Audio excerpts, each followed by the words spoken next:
তো ঠিক একজন যুবক মানুষ 5 ওয়াক্ত সালাত আদায় করে, রমজান মাসে সিয়াম পালন করে, আপনার বৃহস্পতিবার সোমবার সিয়াম থাকে, এরপরেও দেখবেন জেনার সাথে সম্পৃক্ত। কেন? ঈমান কম। সালাত আদায় করে ঠিকই, কিন্তু আর ঈমান কোনো কাজ করে না, যার কারণে এইটা হয়ে থাকে। আবু হুরায়রা রাদিয়াল্লাহু তাআলা আনহু বলেন, রাসূল সাল্লাল্লাহু আলাইহি সাল্লাম বলেছেন, ইজতানিবুস সাবাল মুবিকাত, পৃথিবীর মানুষ তোমরা 7টা ধ্বংসাত্মক জিনিস থেকে বেঁচে থাকো, যার ফলাফল জাহান্নাম। 1, আশিরকু বিল্লাহ, আল্লাহর সাথে শিরক করা, দেখেন সিরিয়ালে 1 নম্বরে আছে। 2, অসেহর, জাদু করা।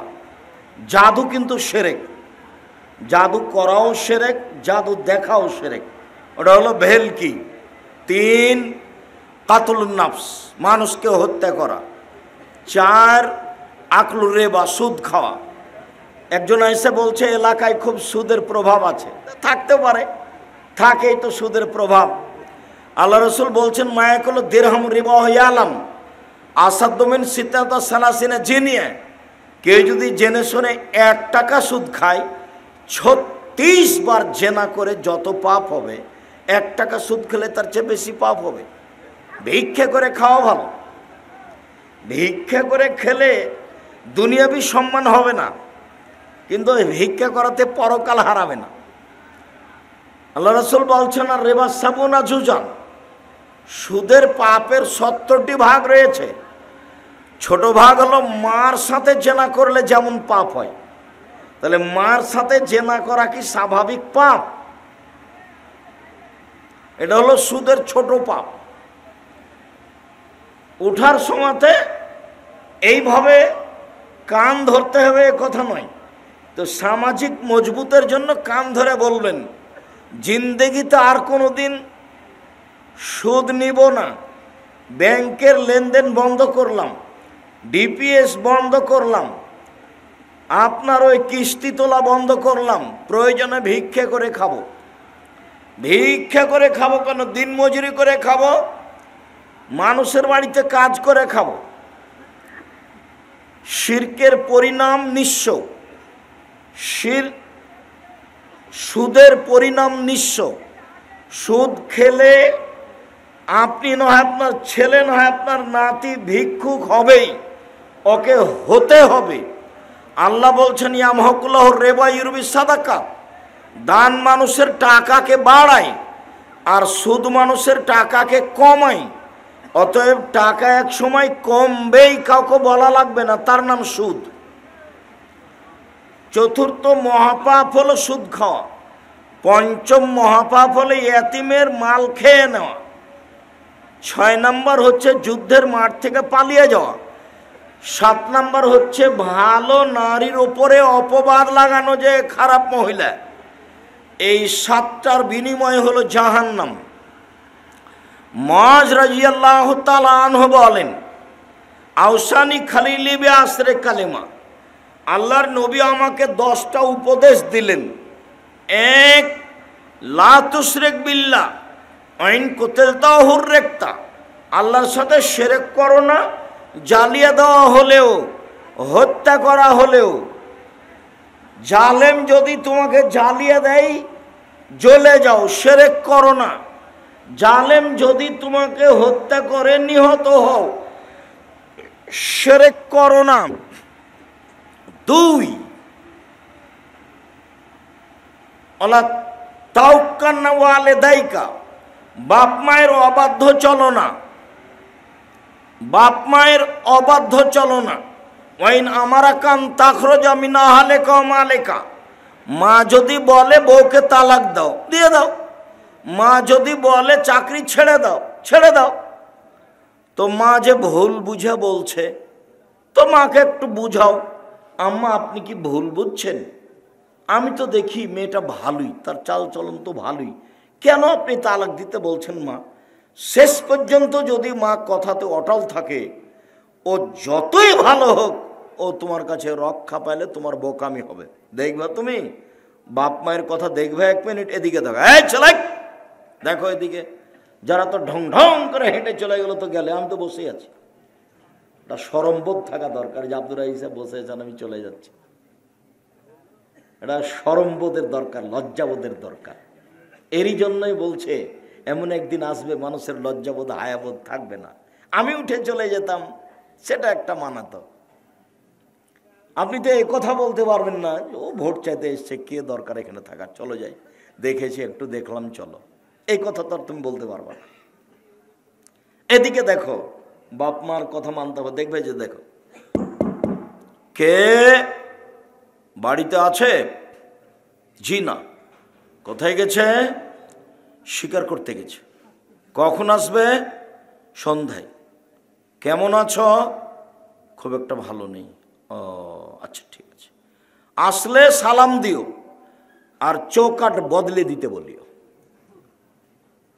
সন্ধ্যার দিকে এসে সালাম দিতে বাড়িতে ঢুকতে বুঝতে পেরেছে, ঢুকে বলছেন কি খবর, কেউ এসেছিল নাকি? হ্যাঁ, একজন বৃদ্ধ মানুষ এসেছিলেন। কি বললেন? সালাম দিয়ে বললেন বাড়িতে আছে। আমি বললাম নেই। কোথায় গেছে? শিকার করতে গেছে। কখন আসবে? সন্ধ্যায়। তারপর কি বলল? বললো যে কেমন আছো? বললাম যে ভালো অবস্থা নেই। কি বলল? বলল যে চৌকাট পরিবর্তন করতে বলেছে। ওহো, ইলাহাক ইলাহালেক, তুমি তোমার বাপের বাড়ি চলে যাও। উনি আমার আব্বা, তোমাকে তালাক দিতে বলে গেছে। এখন বউ চাকরি করে না, সুন্দরী না, ভালো রান্না করতে পারে, কোনো বিবেচনা নেই। এর নাম বুখারী মুসলিমের হাদিস। কোনো বিবেচনা নেই। ভালো বিশ্ব সুন্দরী, ভালো রান্না করতে পারে, কোনটা, না চাকরি করে, লক্ষ টাকা মাসে বেতন পায়। দুইজন মিলে চাকরি করে 1 লক্ষ টাকার বেতন পায়। আর যখন ফকিরে ভিক্ষা চায় তখন বলে মাফ করো, খালি মাফ করো। তার মানে টাকা একদিক দিয়ে আসার একদিকে চলে যায়, তার বরকত নেই। চিরদিন মনে রাখতে হবে, জাতির সামনে বহু কথা বলেছি, তার একটা বলেছি, বরকত ভিন্ন জিনিস, রুজি ভিন্ন জিনিস। বরকত ভিন্ন জিনিস, রুজি ভিন্ন জিনিস। যতই বেতন হোক না কেন, যতই ইনকাম ব্যবসায় হোক, সারাদিনে কোটি টাকা ইনকাম হয়, তবুও দেখা যাবে সন্ধ্যার সময় যে মিল খেলো না, টাকা পয়সার খুব অসুবিধা, আরও লাগে। কোন দিক দিয়ে যে আসছে আর কোন দিক দিয়ে যাই বুঝতে পারি না। তার মানে বরকত নেই। আবার কে বাড়িতে আছে? জি না। কোথায় গেছে? শিকার করতে গেছে। কখন আসবে? সন্ধ্যায়। কি খাও? গোস্তার পানি। কেমন আছো? আলহামদুলিল্লাহ ভালো আছে। আচ্ছা আচ্ছা ঠিক আছে, আসলে সালাম দিও আর চৌকাট বহাল রাখতে বলিও। সালাম দিতেই বুঝতে পেরেছেন কেউ এসেছিল। কি খবর, কেউ এসেছিল নাকি? হ্যাঁ, একজন বৃদ্ধ মানুষ এসেছিলেন। কি বললেন? বলেন বাড়িতে আছে। আমি বললাম নেই। কোথায় গেছে? শিকার করতে গেছে। কখন আসবে? সন্ধ্যায়। বললো কেমন আছো? আমি বললাম আলহামদুলিল্লাহ। বলল কি খাও? গোস্তার পানি। আল মালাম আল মাওয়াল্লাম, মানে গোস্তার পানি ছাড়া অন্য কোনো খাদ্য নেই। তারপর কি বললেন? বললেন ঠিক আছে, আসলে সালাম দিও আর চৌকাট বহাল রাখতে বলিও। তিনি আমার আব্বা, তিনি ইব্রাহিম আলাইহিস সালাম, তিনি তোমাকে স্ত্রী হিসাবে বহাল রাখতে বলেছেন। তুমি থাকো, তুমি বেতন পাও পাও না এটা দেখার বিবেচনা নেই, তুমি সুন্দরী না অসুন্দরী ভাববার সুযোগ নেই, যাহাই বলেছেন তাহাই হইবে। এর নাম ছেলে, এর নাম অনুগত ছেলে। আমার মা বিশ্বাস করতো এভাবে যে যেটা বলছি সেটাই হবে। যেদিন ডেকে পাঠিয়েছে তা আমার মা বলছে আজকে আসবেই, তা আমি সেদিনই চলে গেছি। তার ধারণা খুব ভালো কাজ করত, আমার মার ধারণা খুব ভালো কাজ করত। ছাত্র জীবনে এমন কোনো ফকির আমার মা পায়নি যে ফকিরকে ভিক্ষা দেওয়ার সময় বলেনি যে আমার ছেলেটা বাহিরে আছে একটু দোয়া করিও। এরকম কথা না বলে সেই ফকির গেছে, এরকম মনে হয় আমার মায়ের কেউ ঘটেনি। ভিক্ষা দিলে তাকে দোয়া করতে বলতেন। আর বাড়ি থেকে বের হওয়ার সময় তো বলতেন প্রাইভেট পড়ায়ও না, দোকানে বসিও না, কারোর সাথে বন্ধুতালি করিও না, মানুষের বাড়িতে দাওয়াত খায়ও না। তার একটার ব্যাখ্যা দিত, বন্ধুতালি করলে যার সাথে সকালে বন্ধুত্ব ঘটেছে বিকালে তার সাথে ভেঙে যাবে, তখনও পেটে ছুরি দিয়ে পালিয়ে যাবে রাতে। বন্ধুত্বালিতে এক সময় ভেঙে যাবে, কি হবে এক সময় ভেঙে যাবে, তখন বলবো ওকে মারবো। একসাথে ভাত খাওয়াটা কেটে গেছে, দেখুন কি হয়েছে, শত্রু সবচেয়ে বড়। আমার মা এগুলো বলে বাসা থেকে বিদায় করতেন। সম্মানিত দিনী ভাই বোন, বলছিলাম, দুই, বাপ মা যদি চাকরি ত্যাগ করতে বলে, বাতিল করতে বলে, বাদ দিতে বলে দাও। বাপ মা যদি বউ তালাক দিতে বলে দাও, কোনো সময় তার অবাধ্য চলবে না। তিন, ফরজ সালাত ছাড়িও না, এটা উপদেশ চলছে 10টা। ফরজ সালাত ছাড়িও না, যদি ছেড়ে দাও আল্লাহ তোমার থেকে মুক্তি। 4, মদ খায়ও না। 5, ইয়াকাল মাসিয়া, পাপের কাজ করিও না। হাল্লা সাকাতুল্লাহে, পাপের কাজ করলে আল্লাহর পক্ষ থেকে অসন্তুষ্টি নেমে আসবে, রুজি কমে যাবে, চাকরি বাতিল হয়ে যাবে, ব্যবসা মার খেয়ে যাবে। পাপে যদি লিপ্ত থাকেন, রাত 2টা-3টা পর্যন্ত খালি মোবাইল চলতেই আছে। একবার বন্ধ করেছিল রাত 1টার সময়তে, তো ঘুম আসে না তখন আবার মোবাইলটা হাতে নিয়েছে। একবারে 2টার সময়তে ভোর রাতে উঠেছে তাহাজ্জুদ পড়ার জন্য, সুন্দর মাথায় টুপি আছে, ধনী মানুষ। আবার মনে করলে একটু পাকিস্তানের খবরটা দেখি, তো তাহাজ্জুদ বাদ দিয়ে টিভি চালু করেছে, দেওয়াল ভর্তি, চালু করতে একবারে দেওয়াল ভর্তি মহিলা চলে এসেছে ল্যাংটা। তখন আর তাহাজ্জুদ পড়া হলো না।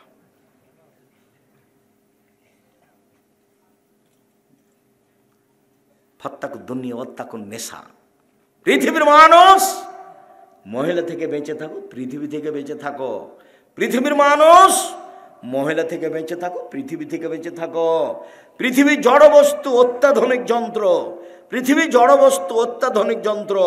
তোমার ছবি সহ কর্ম ধরে রেখেছে, তোমার ছবি সহ কর্ম ধরে রেখেছে। মিসকালা জারাতিন খায়রা ইয়ারা, মিসকালা জারাতিন শাররা ইয়ারা। বিচারের মাঠে তোমার সামনে টিভির পর্দার মতো তুলে ধরা হবে, তখন দেখতে পাবো ওই যে পা বান্ধবীর সাথে আমি ঘুরছি, কেউ ঠেকাতে পারবে না। এটা তো দেখানো হলো। আবার একটু পরে এসে ফেরেশতারা বলবে পড়েন। আপনি পড়তে পারবেন না, আরবিতে লেখা থাকবে, ইকরা কিতাবা কাফা বিমা নাফসিক, পড়ো তুমি কি করেছো। তখন আপনি পড়বেন আর বলবেন, মালে হাজাল কিতাব লা ইয়াগাদিরু সাগীরাতান ওয়ালা কাবীরা। কি আশ্চর্য ধরনের খাতা, জীবনের ছোট বড় সবই যে লেখা আছে। আপনি নিজে পড়বেন আর বলবেন। তারপরে মাটি কথা বলবে, মাটি টপ টপ কথা বলবে। আমি হচ্ছি সেই জমিন, যেই জমিনের উপরে বসে তুমি সুদ কষেছিলে। আমি হচ্ছি সেই খাট, সেই মাটি যেখানে তুমি জেনায় লিপ্ত ছিলে। 4, মুখ বন্ধ, হাতে কথা বলবে। হাতে কথা বলছে, তুমি তো জেনা করেছিলে, আরে হাত আপনার বিরুদ্ধে। তখন পা বলবে, হাত তুমি ঠিক বলেছ। তাহলে আপনার কি হবে, মানুষের কি হবে? কাউকে অপরাধী প্রমাণ না করে জাহান্নামে দেওয়া হবে না। একবারে খুব সংকটময় জায়গাতে রয়েছে, খুব সংকটময় জায়গায়। কি আপনার একটু বুঝতে চাচ্ছি না, মানে কি যে হয় এটা একটু কেউ ভাবতে চাচ্ছি না, একটু ভাবা উচিত। সম্মানিত দিনী ভাই বোন, আমার খলিল মোহাম্মদ সাল্লাল্লাহু আলাইহি সাল্লাম আমাকে বললেন, পাপ করিও না। পাপ করলে আল্লাহর অসন্তুষ্টি নেমে আসবে, রুজি কমে যাবে, চাকরি মায়ের খাবে, ব্যবসা নষ্ট হবে, আত্মীয় স্বজন উল্টে যাবে, সম্পর্ক দুর্বল হয়ে যাবে, শ্বশুর শাড়ি জবে করতে চাইবে। যে শাশুড়ি কালকে সম্মান করে খাওয়াল ছিল, খালি রাস্তাতে জানতে পারছে যে আমি আসছি, আগে মরি জবাই করে রেডি করেছে শাশুড়ি, ওই শাশুড়ি বলছে থাকতে আয় না, তোকে আমি দেখাচ্ছি, ওকে জবাই করবে। শুনেছে যে একাধিক জনের সাথে জেনার সম্পর্ক আছে, বলে তুই আমার মেয়েকে রেখে এগুলো করে বেড়াইস, তোকে আজকে বিষ খাওয়াইয়ে মারবো। উল্টে গেছে। তার মানে পাপ করলে কি হবে? আল্লাহ কি বলছেন, আল্লাহ নবী কি বলছেন? অসন্তুষ্টি নেমে আসবে। বুঝা গেল না কথা? টাকা পয়সা খরচ করে ছেলে মেয়েকে পড়াও। জামিয়া সালাফিয়া সবচেয়ে কম টাকা লাগে, জানুয়ারিতে লাগবে 3000 টাকা, থাকা খাওয়া বেতন সব মিলে। অন্যান্য প্রতিষ্ঠানে এর চেয়ে বেশি লাগবে। চেষ্টা চালায় আপনার ছেলের সহযোগিতা করা। 550 জন অসহায় ছেলে মেয়ে আছে, 410 জন এতিম আছে, 410 জন খালি এতিম আছে, 300 জন শিক্ষক শিক্ষিকা আছে। দেশের ব্যতিক্রম প্রতিষ্ঠান, ডিসেম্বরে ফরম, 1 জানুয়ারি ভর্তি। ছেলে মেয়ে পিছনে টাকা পয়সা খরচ করতে হবে। গার্মেন্টসে মেয়ে যাবে কেন? যেদিন বাপ কাজ করে খেতে পারে, কাজ করে মেয়েকে পড়াবে খাওয়াবে।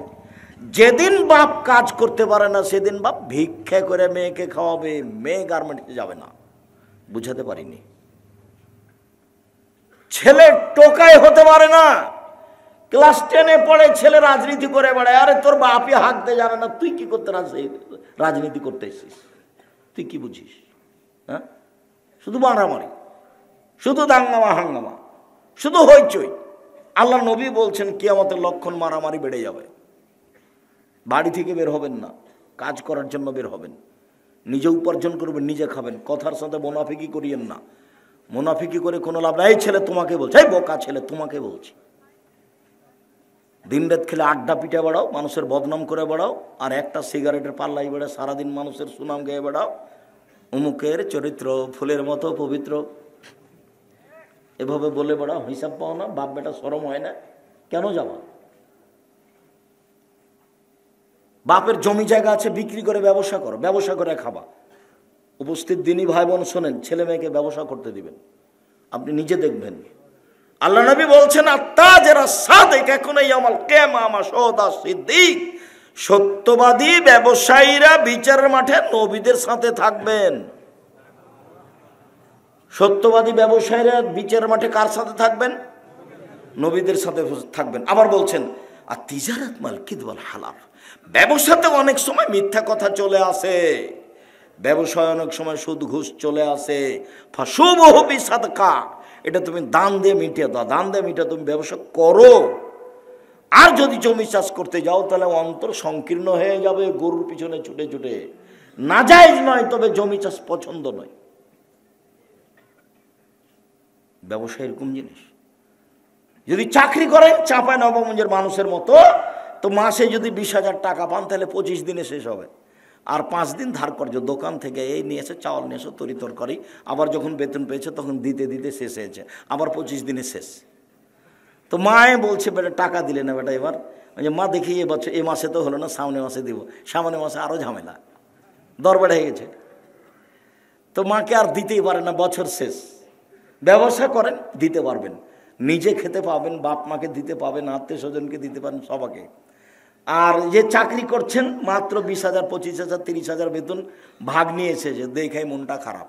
ভাগ্নির সাথে আবার 2টা ছেলে, তখন ওই ভাগ্নিটা এসে আবার 2টা ছেলে, ঝামেলা কি যে করা যায়, দেখে ভারী, মেহমান দেখে ভারী।